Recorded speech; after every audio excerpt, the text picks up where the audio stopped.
Mr. Thornton's called, miss. Mr. Thornton? He's in the sitting room.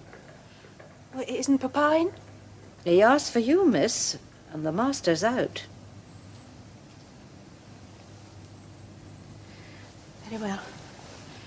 I will go.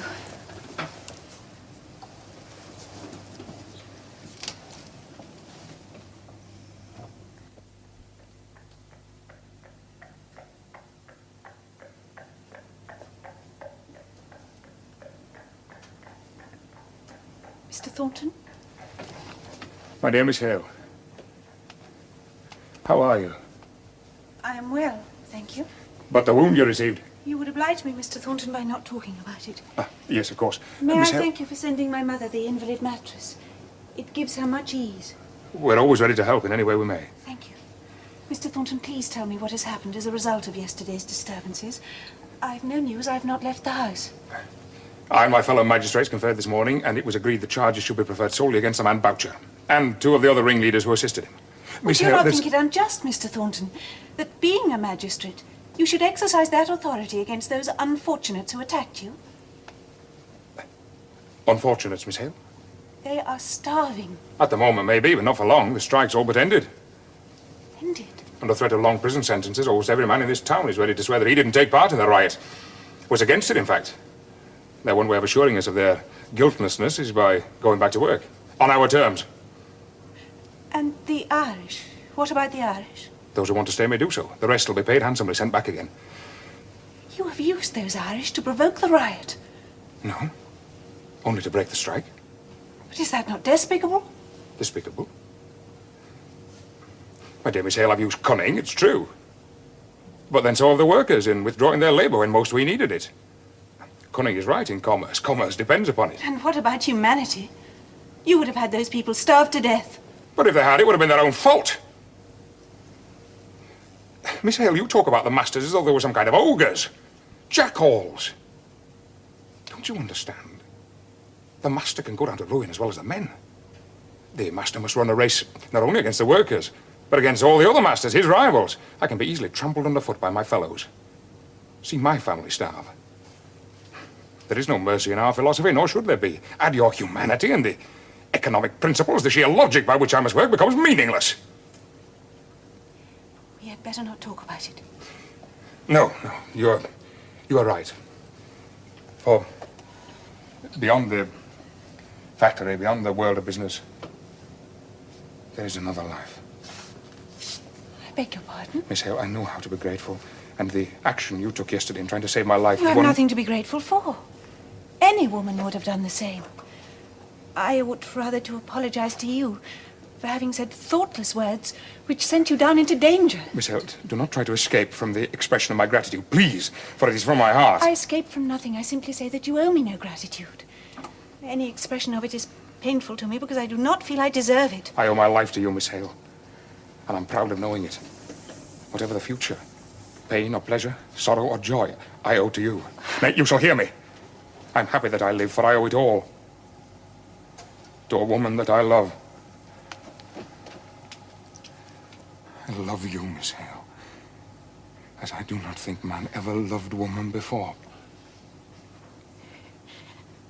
Mr. Thornton, you offend me. Offend you? Indeed you do.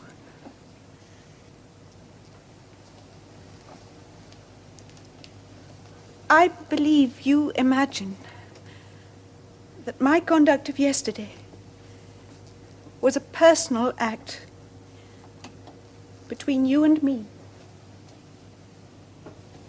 There was nothing personal in my act. And I find it extremely ungentlemanly of you to think that there was. Very well, I'm not a gentleman, but I claim the right to express my feelings. And I do not want to hear them. How dare you presume so? Why, there was not a man in all that crowd for whom I had not more sympathy, for whom I should not have done what little I could more heartily.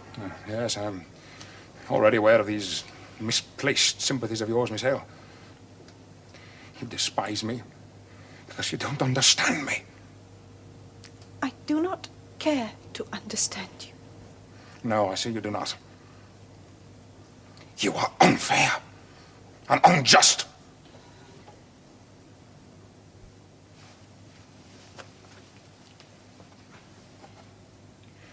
One word more. You look as though it tainted you to be loved by me. You cannot avoid it. I've never loved any woman before, but now I love, and I will love. But don't be afraid of too much expression on my part. I'm not afraid. No one yet has ever dared to be impertinent to me, and no one ever shall. But, Mr. Thornton, you have been very kind to my father and mother. Don't let us go on making each other angry. Pray don't.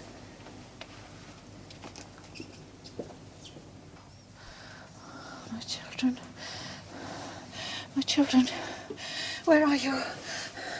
Dixon. Where are my children? Miss Margaret's downstairs, ma'am. She's talking to Mr. Thornton. And Frederick. Frederick? Tell my son I want to see him. Dear madam, Frederick lives in Spain. Spain? Why has he gone there? He's lived there for the past 8 years. 8 years? Don't you remember, ma'am? He's a wanted man. His mother wants him.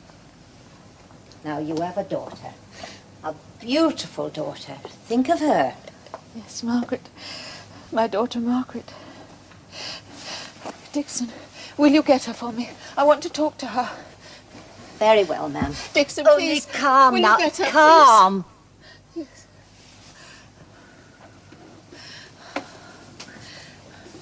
Oh, you're here, miss. Mr. Thornton's gone, has he? Yes. Why, you're trembling, miss. It's nothing. How is she? Margaret. Margaret, dear. Mama. Dixon, will you leave us? I want to talk to my daughter alone. Very well, ma'am. Margaret, will you find him for me? Who? Frederick. My brother? Yes. He'll make me well again. I must see him. Yes. Will you get him for me? Write to him. Write to him. Tell him that I want him by my side. He's my son. He should be here. Mama, quietly Please, now. will you write to him? Write to Mama, him. listen to me first. Is there something you have not told me about Frederick? Some secret concerning him? Why do you say that? I feel that there may be. He's a good boy. A wonderful boy. Write to him. I will wait until Papa returns. Oh, no, Margaret, now. By the next post, or I'll never see him again. I'll get me pen and paper. I'll write to him myself. No, Mama. Lie still. I shall sit here beside you and write to him. You will. Yes. You shall see me do it.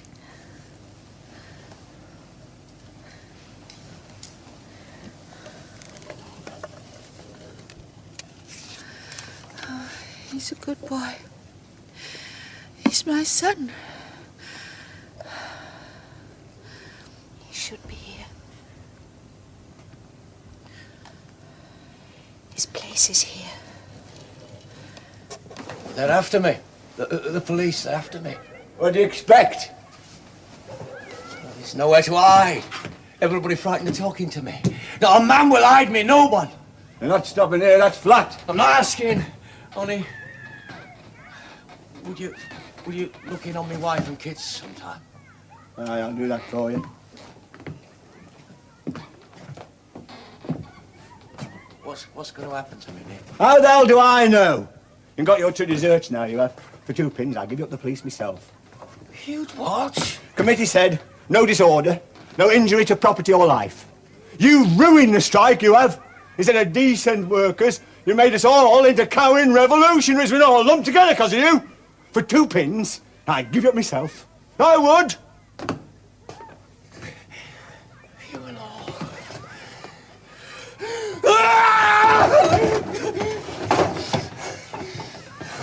You will all.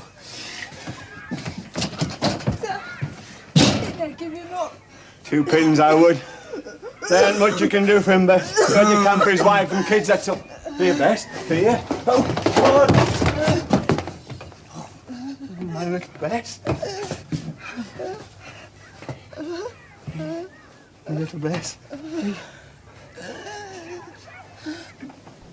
Just arrived home, Papa. Yes, my dear. What have you been teaching today? Oh, use of the gerundive constructions in the accusative and dative. Not one of my ablest pupils. Nothing sinks in. Into one ear and out of the other. Poor Papa. To think how much I burn for my pupils to know the glories of Homer, the sublimity of Virgil. They can't understand the simplest of grammar. Oh, well, it's my fate, I suppose. Where have you been to, my pretty maid? I've been to the post office, Papa, with a letter. A letter to Frederick. I've asked him to return home. You... Well, Mamma wants him by her side. And I know it's Margaret. a long way for him to travel. Margaret, What is it, Papa? you don't know what you've done. How could you? Papa, Your mother, was it she who suggested he should come home? yes? Oh, my poor wife, her mind must be wandering. Can't you explain, Papa? Yes, I must. I must. Sit down, Margaret. Tell me, please. We've protected you from knowing about your brother, not because of his offense, but because of the legal consequences. If he returns to England, he could be returning to his death. What has he done? He led a mutiny while he was at sea. A mutiny? No, Margaret, let me try and explain it to you calmly. Frederick was a lieutenant under a certain Captain Reed, a tyrant of a man who used his crew for his own amusement, up and down the rigging like so many rats and monkeys. One day, some of the men were aloft on the spars of the main topsail, and this man, this devil, ordered them to race down, threatening the last of them with the cat o' nine tails. The man who was farthest from the mast saw that it was impossible for him to pass his companions. What could he do to escape that horrible, cruel flogging? There was a rope hanging some 10 feet beneath him. He threw himself down in a desperate attempt to catch at it. He failed. No. And my brother led the mutiny? Yes, there was a court-martial. Some of the sailors were hanged at the yardarm. But for Frederick, the worst is that the court, in condemning them to death, said they had suffered themselves to be led astray by one of their superior officers. Oh, and I'm bringing him back into this danger. But you did not know. Besides, I'm glad. Yes. Now it has been done. I'm glad the letter has been posted. I would not have done it myself, but I'm thankful that it is as it is. Frederick would never have forgiven me for keeping him from his mother in her final hours. Shall I serve luncheon now, sir? Thank you, Dixon. The risk you will have to take. Yes, Frederick must be kept hidden. We'll have Dixon guard the door like a dragon. But, Margaret, whatever the risk, the right thing has been done. I know my son. He's an honorable man. I know what he would wish said of him at a time like this. Honestus pritulit utili. From the Odes of Horace, my dear. He has set honor before the safe and the sensible.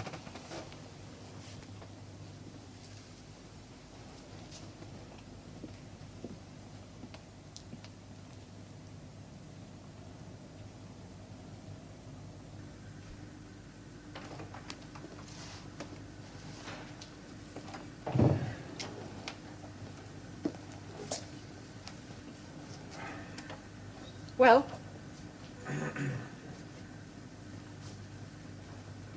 Where have you been all day? Oh, walking, Mother, walking. And you'll both need a stock of household linens. So I've been unpicking my initials and replacing them with hers.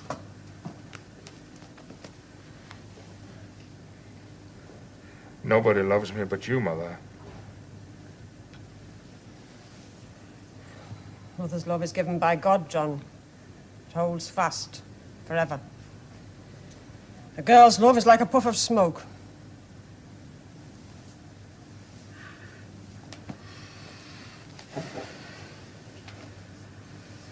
So she wouldn't have you. Well, you've done the honourable thing, that's all that matters. I'm not fit for her, Mother. Knew I was not.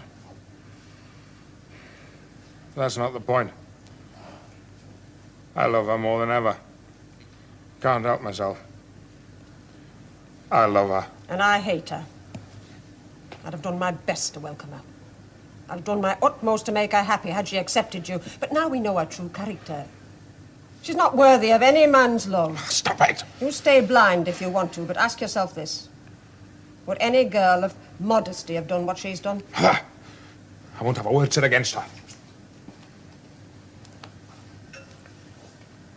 I'm the mother that bore you. And your sorrow is my agony. And if you don't hate her, I do. Don't say that, Mother! Don't say it! She doesn't care for me, and that's enough. I never want to speak of her again. With all my heart. I only wish that she and the rest of her family were swept back to the place they came from.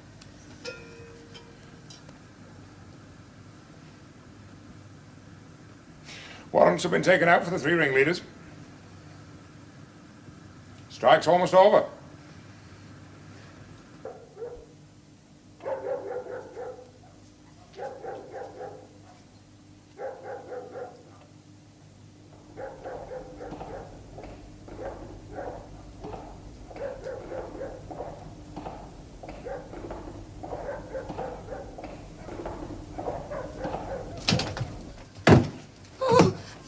What's up with you?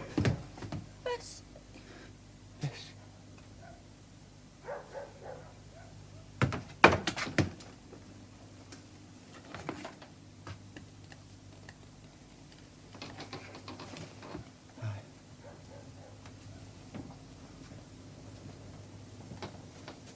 Da?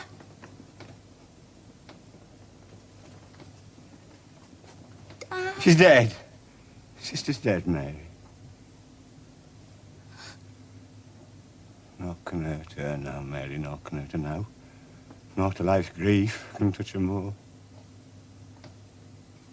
My Bessie. My little face. You live the life of a dog. Work first, sickness last. Huh? But to die without knowing one good bit of rejoicing in all the days. Now, is that just? Is that right?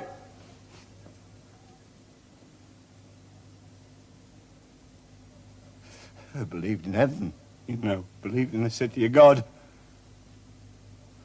Well, let there be a God to give it you. It's too cruel else. I had hope. Hope for the golden gates and the angels. I had hope for a better life here on earth. Where's that led us, eh? But we has hope. Hope keeps us going.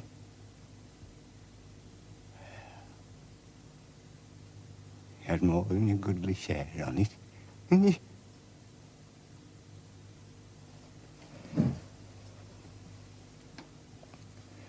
Because there's no hope.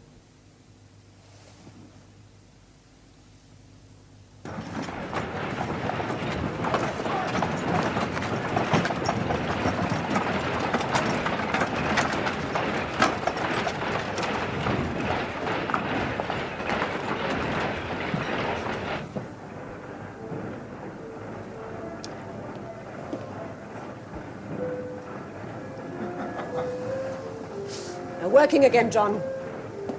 Your mills. It's your triumph. Triumph? You brought him to heel. Keep him that way in future. There's not a man out there that isn't ready to swear on his soul. He never had anything to do with the strike, never belonged to a union, never stood in that yard threatening me and... Aye.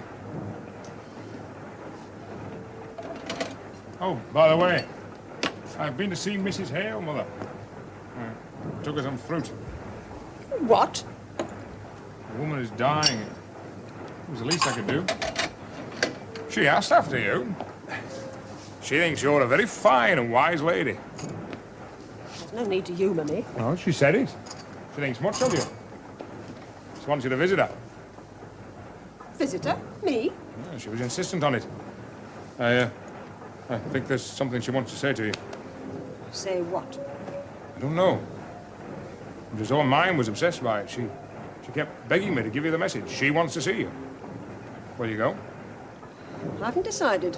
Well, if you don't, Mother, I'll think it's some unfair prejudice you have against the whole of the family. You'll go, won't you? If I do, it'll be for your sake, nobody else's. Thank you, Mother.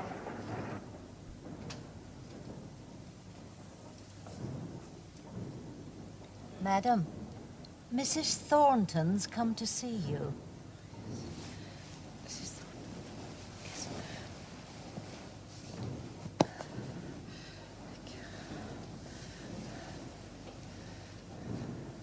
If you'd come this way, ma'am.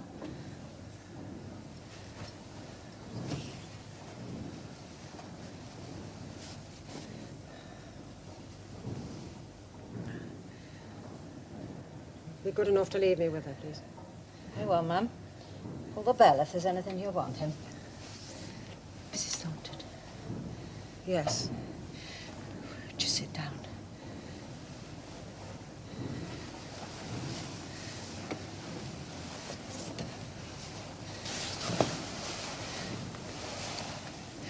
I'm glad you've come. It's about Margaret. My daughter Margaret. She'll be without a mother. A young girl in a strange place. No one, no relations, no one to guide her. I sympathise with your anxiety. Befriend her. You wish me to be a friend, Miss Hale? Yes. I'll be a true friend if circumstances require it. But I can't be a tender friend. That's impossible. If you wish it. If I see her doing anything which I consider to be wrong...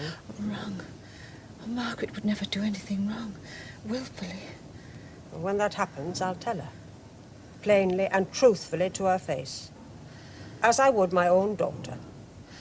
Thank you. Your kindness. It's not kindness. It's an obligation to you. Which shall be performed. Thank you. She looked very peaceful, Dixon. Yes, poor little Bessie. I've told her sister Mary that she can come and clean for us. Yes, miss. I think I should tell you, Mrs. Thornton's upstairs. Mrs. Thornton? She called to see your mother. Good morning. Good morning, Mr. Hale. Good morning, Miss Hale. How kind of you to visit Mamma. Papa and I do so much appreciate We it. do indeed, Mum. It was an obligation to my son. He asked me to call. I didn't expect to see Mrs. Hale in such a low condition. You have my condolences, sir. Thank you. Good day, Mr. Hale. Good day, Miss Hale. Good day, Mrs. Thornton. Good day, ma'am.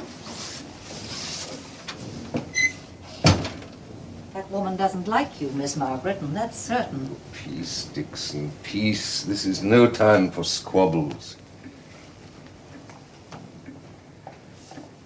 My poor wife.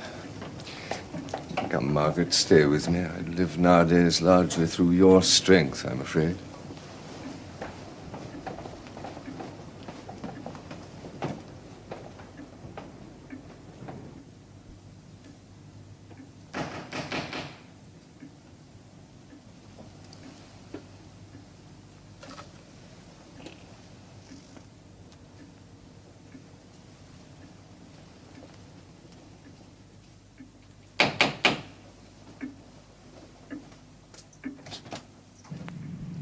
Is this Mr. Hale's house?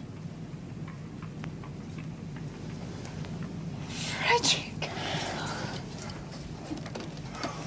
Margaret. My mother, is she alive? Yes. Oh, dear, dear brother. As ill as can be, but she is alive. Thank God. Oh, Papa! Papa, guess who is here? Frederick, son, you're home. Father. What a man you are. What a man. How are you, Father? Your health? Oh, the body is sound, the grief is in the mind. Father, it deeply distresses me not having been with you these last months. Has Mother suffered much? I'm afraid she has. Oh, to think that your return, which brings me such joy, comes at such a tragic moment. But let us go in. I want to look at you. Are your shutters closed? There are the shutters, Margaret. The shutters. Frederick, you're all safe. Oh, my boy, my boy. Never have I seen a man look so well. My brother.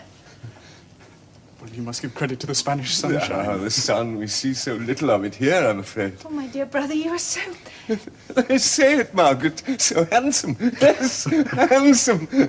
I can understand your surprise. She hasn't seen you since she was a child. Do you remember, Frederick, how we two and your mother drove up to Harley Street? You in your uniform to say goodbye to her before you sailed off for the Indian Ocean. Oh, we were so proud, so proud. Look at us now. Father.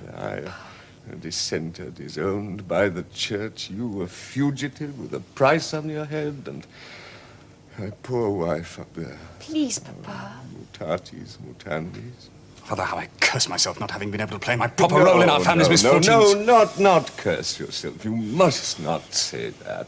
Forgive me, my courage has grown dim. Forgive me, you have risked your life to come here. Father, it is you who must forgive me, the shame I have brought upon us all. Oh, pray let us not talk of forgiveness nor shame. We're a family, we love each other. Besides, all talk is idle when we remember the purpose of your visit. Your mother has been my staff, my rock of this earthly life for so many years now. The thought of her passing is almost unendurable. Is that brings on my frailty of spirit? Let us go together, Father. And you, Margaret. The family together once more. That is what Mother wants. Yes. Her dying wish. Come, my dears, we've delayed too long.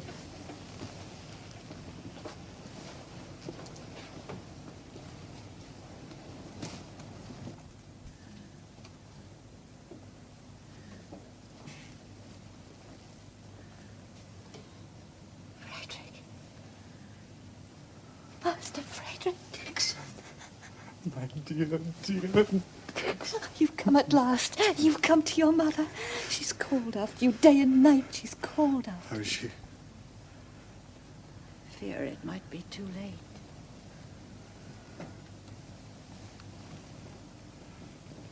Mama. My dear, dear Mama. It is Frederick, your son. Can't you speak to me? Can't you open your eyes? I'm here, Mama.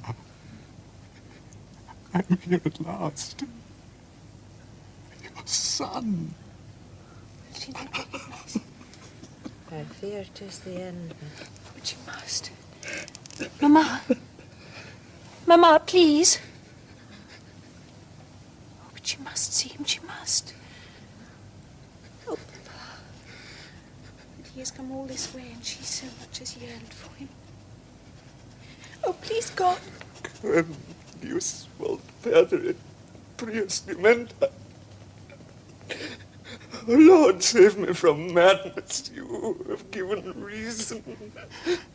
Reason, is it just?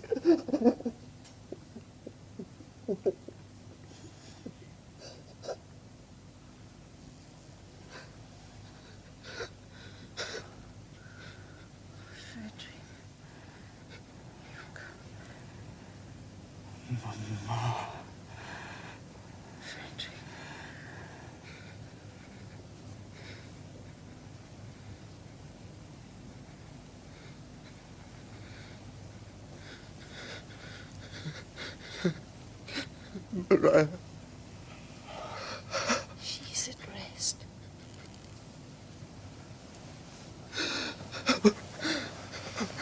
Oh, Maria. Father.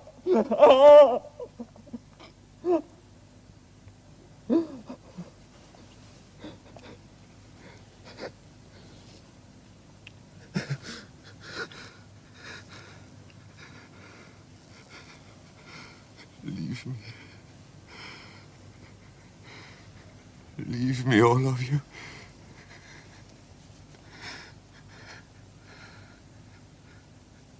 She was my wife.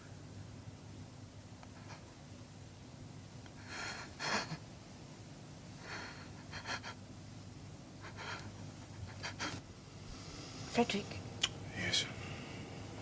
do something for us. For me. What is it? Go. Go. Go now, and go quickly. Go? Well, you shouldn't be here. I know the risk I've brought you to. Well, you've done everything that was needed. But Father up there in the funeral, I can't desert you now. I know what is in your heart, dear brother. But consider what will happen if you are caught. To you and to us. Miss Margaret's right. There is a train to London at midnight. Yes, but... If you have to wait for a boat, go to Henry Lennox. Lennox? Our lawyer. His address is 5 Portland Place. Ask him to help you. Sound advice, miss. Pay your respects to your father and go. If you love us, Frederick, please. Yes, very well.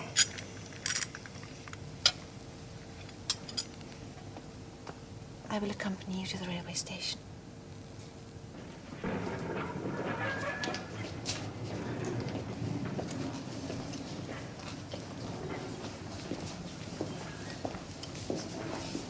Frederick, Yes, Margaret? don't let's go on the platform yet.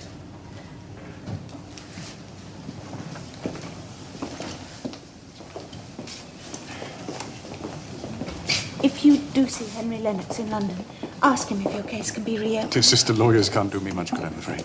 But if he could collect witnesses... Well, if enough people spoke in your favour, surely the Admiralty would recognise how much you were provoked. For your sake, Margaret, I will try. But if there is any danger, don't stay in London, promise? Oh, dear sister. Dear loving sister.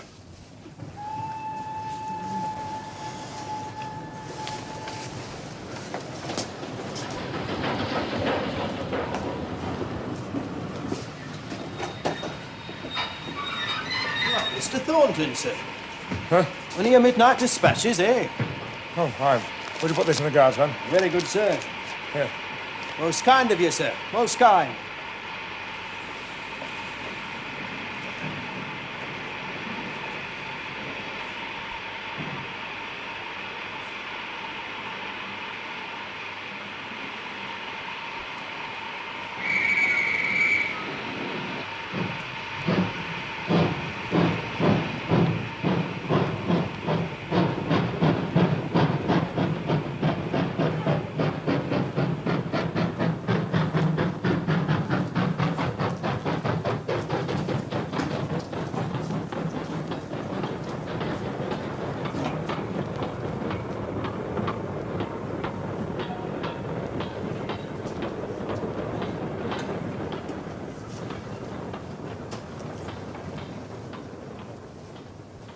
No, Walter, you mustn't be naughty. Oh, come on, Fanny, please. Well, just a little one. Oh, Fanny. No, Walter, no. You're being horrid. Horrid? I'm not allowing you to be naughty and horrid. Not till we're married. But that's 3 months away. No. Afternoon, Walter. John? And I am not like some girls I could mention, Walter. Oh? Girls who are seen on railway stations at midnight with their arms around strangers. Would you hear that? Oh, by all accounts, you were there as well, witnessing it all. jealousy written all over your face. Who told you? Well, if you must know. A little dicky bird told me. You answer me, will you? Yeah, hold on, old lad. That's right, Wally. You tell him. Now I'm to be treated with some respect in future. Fanny? What's this all about, John? It's true, isn't it? That's not what I'm asking. Who told you? Well, if you must know, it was Jane. Jane? Her sweetheart works in the booking office. So you listen to a servant's tittle-tattle? It's not tittle-tattle. Well, whatever it is, you keep your mouth shut. Don't let this go any further. John's right. You must remember, Fanny, a lady's reputation is at stake. Margaret Hale's no lady. Fanny, you must not gossip like this. Oh, how dare you side with him!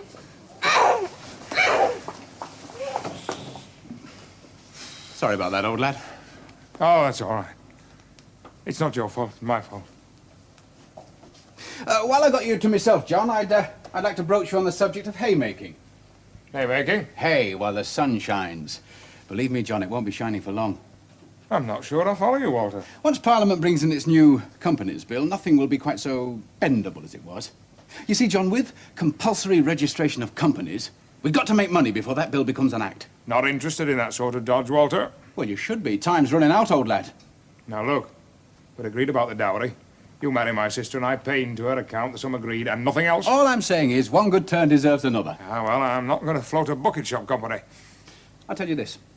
This strike has called attention to dear old England's labour costs. Our cotton market has become sickly, if not downright consumptive.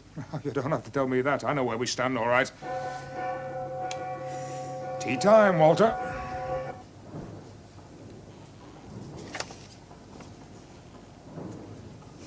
You're smiling, Margaret. Yes, Papa. It's good to see it. Who is your letter from? Henry Lennox. Frederick did see him in London, and Henry's agreed to help him. Ah, that's good. Now tell me what is in your letter. It's from your godfather, Mr. Bell. He says once again how deeply grieved he was not to be able to attend the funeral. Oh, he is a little old to make the journey. And besides, he has all those students to look after. Yes, his is a great responsibility. He asks me to visit him, to go and stay. Go to Oxford? Yes. But you must, Papa, you must. Margaret, you forget that I have a responsibility towards my pupils, too. Besides, I don't know how I would be received in Oxford. But you must accept Mr. Bell's invitation. Well, once I'm free to go, perhaps, yes. And now, Margaret, do you know what I would like us to do now? No? When I woke this morning, I had such melancholy thoughts, and I said to myself, Richard Hale, the only way to forget your grief is to think of others. Well? Let us go and see Mr. Higgins. You know, I've been thinking of leaving, Mr. Hale. I'll go tramping. Down south, perhaps. Try and find work. But no one will employ you round here because of the strike. Our on union committee, Margaret. They don't forget that easily. But you never stirred up that riot. Oh, no, I reckon it. That were Boucher's doing the fool. We had public opinion on our side. Then he and his sort started rioting and breaking laws. It were all over strike then. What has happened to Mr. Boucher? Oh, he went into hiding at first. Then Thornton, having got his own way, called off his prosecutions against the rioters. So Boucher slunk back to his house when to show his face for a day or two. Hey, then what do you think happened? He went to his employer, Mr. Hamper, and said if he gave him his job back, he'd tell him all he knowed on our proceedings. Good for nothing, Judas. But I'll say this for Hamper, and I'll thank him for it at my dying day. He drove Boucher away. He did? Aye, he wouldn't listen to him. Ne'er a word. They said the traitor walked away crying like a babby. What's that noise? Out of the way, out of the way. I know where he lives. It's this house here on the corner. Now wait here.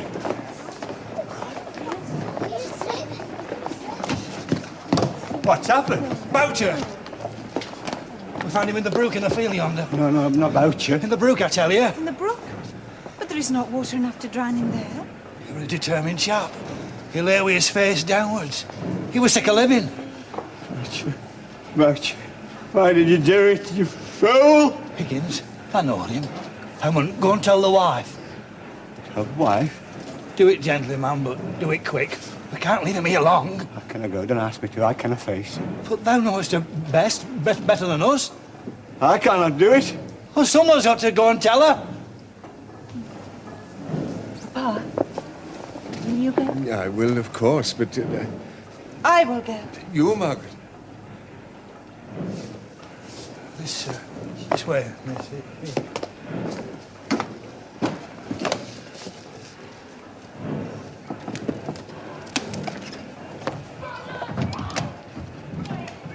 Mrs. Boucher? Aye. My name is Margaret Hale. I know you. You're a friend of Higgins's, ain't you? Yes. Come on in. To go and chill him up. I'll get the dad to give him a tank and put his belt round him. Tell him that. He's left us. I don't know where he is. He's left us. I ain't got no grub for childer. That's what makes him so wild. Hold your dinner, I'll lard you. If I come up, I'll lard you. Mrs. Boucher... He'll come back. Well, they won't give him no work in town. See, he's gone tramping over to Greenfield. See if anyone will take him on there. Mrs. Boucher... Aye? I'm afraid... What's up with you? What you looking at me like that for? Why have you come here? What is it? I'm afraid I have to tell you that... Where's John? Dead? Oh, God. How? He was drowned.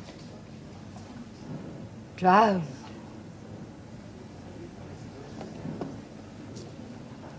Where is he? Out there. The men have brought him back. Childer. She knows. The men have got together, had a talk. We'll take a child apiece into our houses, look after them till things have blown over. Tell her that, will you?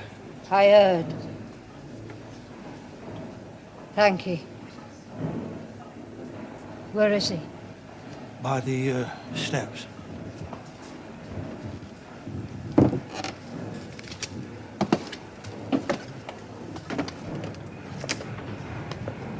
Is that him?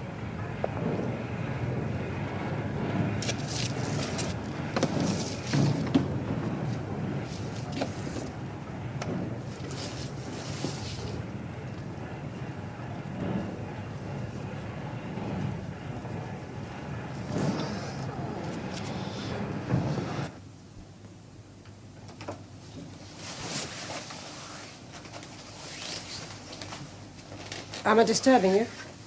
No.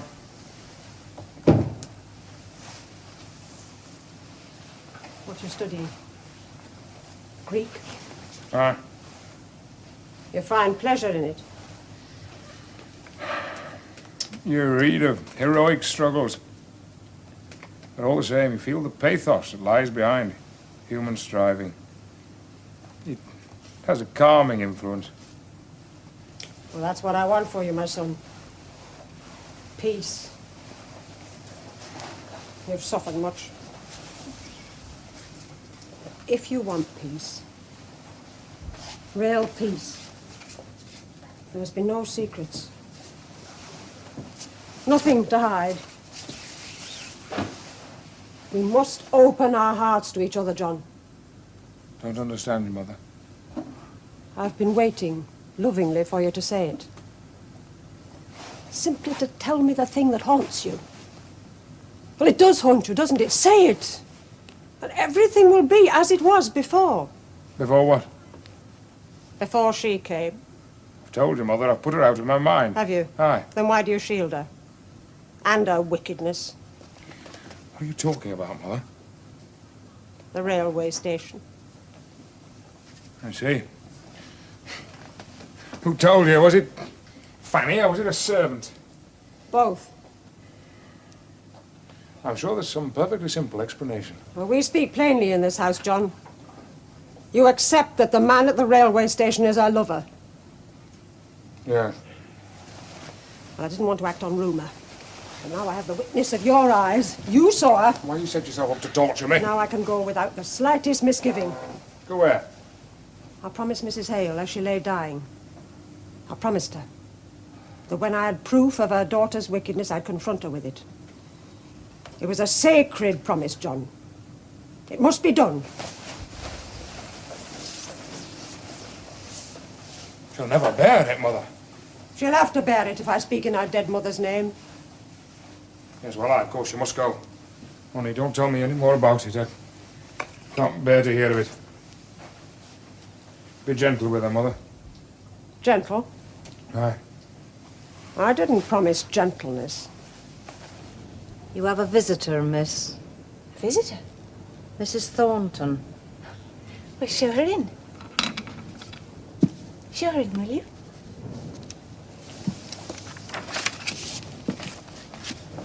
Come this way, ma'am. Mrs. Thornton to see Miss Hale. How kind of you to call, Mrs. Thornton. Please be seated. Thank you. I prefer not. Miss Hale, I have a duty to perform. It's one I find highly distasteful, but it must be done. Oh? In the normal course of events, the way of life you've chosen for yourself would be of no interest to me. But I gave your mother a solemn promise. Don't mistake me, it was a solemn promise to a dying woman who suspected and feared for her daughter's nature. I beg your pardon? Your mother wasn't blind. She could see, as we all can, your unhappy inclinations towards immodesty. Mrs. Thornton, how dare you? I'm sure you're aware of the degrading public spectacle you're making of yourself. I see. I was seen on a railway station late at night, my arms around a gentleman. You confess it? Can you think of no other circumstance? Knowing the harm you are doing to a woman's character, can you not conceive of another explanation? It is for you to justify yourself to me. Oh, no, Mrs. Thornton, you are wrong. When innocence must justify itself, then society becomes the slave of the evil-minded. You are the accuser, Mrs. Thornton. I hope you are sure of your grounds. For I need not, nor will not, justify myself. Have you anything more to say? No. Then you must allow me to leave you.